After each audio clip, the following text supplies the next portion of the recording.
निर्भया के माता पिता इस वक्त हमारे साथ हैं, बद्रीनाथ सिंह जी हमारे साथ हैं और आशा देवी जी हमारे साथ हैं। आप दोनों का ही स्वागत है। बद्री जी, बहुत जाहिर सी बात है, उस जख्म जो आपको एक मिला है उसकी तो कोई भरपाई नहीं हो सकती, लेकिन एक सुकून आज आपको जरूर मिला होगा अदालत के फैसले के बाद। क्या कहेंगे आप?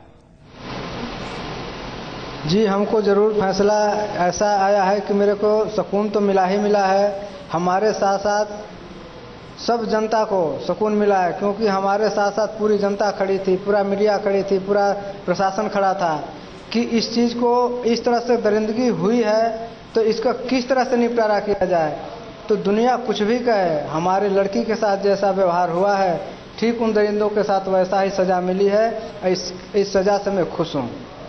जी, आशा देवी जी, आपसे जानना चाहेंगे, आप कैसे देखती हैं? लगातार आप फांसी की मांग कर रही थी कि जो हत्यारे हैं आपकी बेटी के, जो जघन्य अपराध इन आरोपियों ने किया है, दोषियों ने किया है, उनको फांसी से कम पर आप बिल्कुल राजी नहीं होंगी। आज जब फांसी की सजा उनको सुना दी गई है तो क्या मन में भावनाएं थी उस वक्त आपके? देखिए, जब फैसले का ऐलान हुआ और फांसी की सजा का ऐलान हुआ तो सबसे पहले तो हम अपने कानून को धन्यवाद दिया मन से, और कि जिस तरह घिनौना अपराध हुआ था उस तरह हमें कानून से हमें इंसाफ मिला और हमारे बेटी को इंसाफ मिला। तो मैं कानून को, अपने कानून प्रणाली को बहुत बहुत धन्यवाद देती हूँ। और आगे भी मैं यही चाहती हूँ कि जो लड़कियों के साथ ऐसा बर्दाश्त होता है तो उनको भी ऐसे ही इंसाफ मिले। जी, भरोसा था आपको इसी तरह के फैसले का भरोसा था?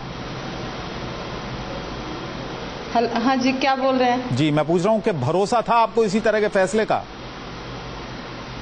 हाँ जी, मुझे भरोसा इसलिए था कि जैसे इन लोगों ने हमारे बेटी के साथ अपराध किया था, एक मानवता को शर्मसार किया था और जानवर की तरह बर्बरता की थी, तो हमें पूरा विश्वास था अपने कानून व्यवस्था पर कि हमें इंसाफ जरूर मिलेगा। जी, आशा जी, आपके बहुत करीब थी आपकी बेटी, उसके बारे में कुछ जानना चाहेंगे? हालांकि आपको थोड़ा सा तकलीफ होगी, जाहिर सी बात है, उसके बारे में उसको याद करके, लेकिन वो जो आखिरी पल थे, क्या बातें उसने आपसे की थी? हाँ जी, आवाज नहीं आई। जी, मैं आपसे जानना चाह रहा हूं, जो आपकी बेटी के जो आखिरी पल थे जिंदगी के, उसमें किस तरह की बातें उसने शेयर की थी आपके साथ?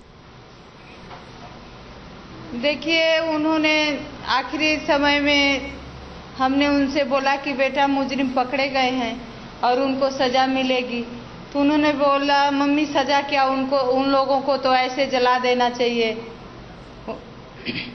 जी जी, बद्रीनाथ जी, आपसे जानना चाहेंगे, आपसे किस तरह की बातें आपकी बेटी ने की थी अपने जिंदगी के आखिरी लम्हों में?